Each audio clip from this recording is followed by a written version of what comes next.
अगला है उद्धरण चिन्ह। उद्धरण चिन्ह कहाँ लगाते हैं?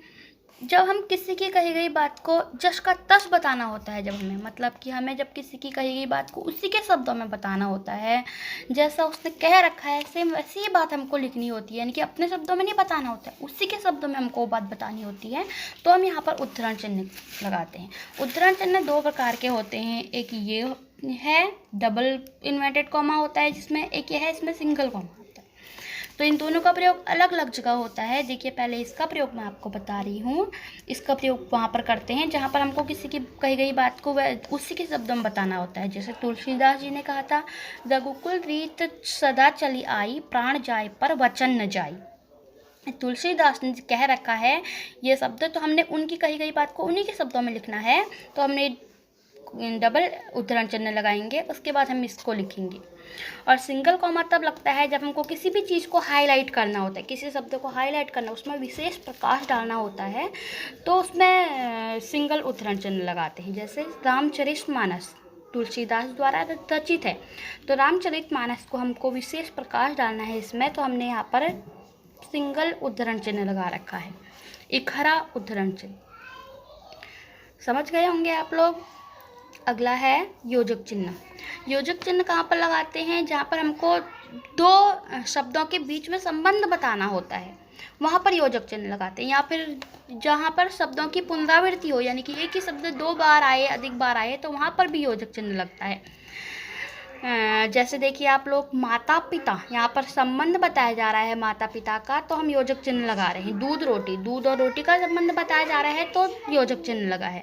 साथ साथ, यहाँ पर साथ साथ शब्द की पुनरावृत्ति हो रही है, दोबारा आ रहा है, तो यहाँ पर भी योजक चिन्ह लगा हुआ है। रोज रोज शब्द की पुनरावृत्ति हो रही है, तो यहाँ पर भी योजक चिन्ह लगा हुआ है, और योजक चिन्ह का निशान होता है ये। अगला है निदेशक चिन्ह। निदेशक चिन्ह कहाँ पर लगाया जाता है? जब हम किसी की कही गई बात को बताना चाहते हैं, जब हम बताना चाहते हैं कि किसी ने कोई बात कह रखी है, उस बात को बताना होता है हमें, तो वहाँ पर निदेशक चिन्ह लगता है। यहाँ पे किसी भी शीर्षक के आगे, कथोपकथन, इन सब चीज़ों के आगे निदेशक चिन्ह लगाते हैं। जैसे देखिए, प्रधानाध्यापक ने कहा, इसके आगे हम लगाएंगे निदेशक चिन्ह। प्रधानाध्यापक ने कहा कल विद्यालय में अवकाश है, तो किसी की कही गई बात को बताया जा रहा है, तो इसके आगे लगेगा निदेशक चिन्ह, इसका निशान होता है ये। अगला है कोष्टक चिन्ह। कोष्टक चिन्ह कहाँ लगाया जाता है? कोष्टक चिन्ह तब लगाया जाता है जब हम वाक्य के बीच में आए गए शब्दों का अर्थ स्पष्ट करना चाहते हैं, वहाँ पर हम कोष्टक चिन्ह लगा देते हैं। उसके बाद अपने वाक्य का, अपने शब्द का अर्थ बताते हैं। जैसे देखिए, आपकी सामर्थ्य शक्ति को मैं जानता हूँ, सामर्थ्य को मैं जानता हूँ, तो सामर्थ्य का हमने अर्थ स्पष्ट करना है और अधिक क्लियर करना है, सामर्थ्य को क्या बोलते हैं, तो इसके बाद हमने कोष्टक लगा के उसका अर्थ स्पष्ट कर दिया, शक्ति बता दिया।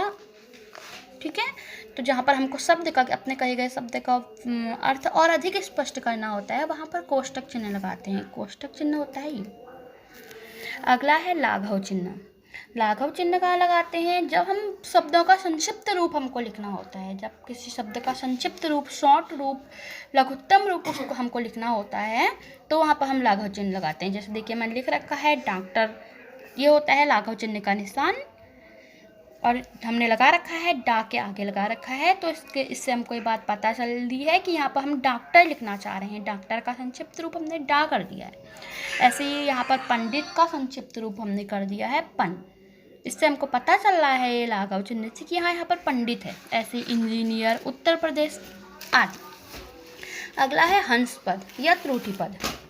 हंस पद कहाँ पर लगाया जाता है? जब हम कि कुछ चीज़ को लिखते हैं और हमसे लिखते लिखते गलती से बीच में कोई शब्द छूट जाता है, तो उसको लिखने के लिए हम हंस पद लगाते हैं।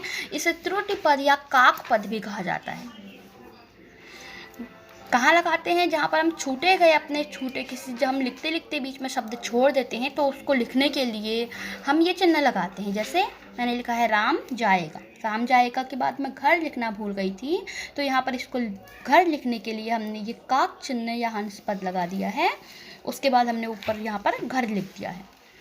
ऐसे ही दूसरा है राम बहुत लड़का है, तो इसके बाद मैं लिखना भूल गई थी कैसा लड़का है, तो हमने हंस पर त्रुटि पद लगा दिया है। उसके बाद हमने लिखा अच्छा लड़का है।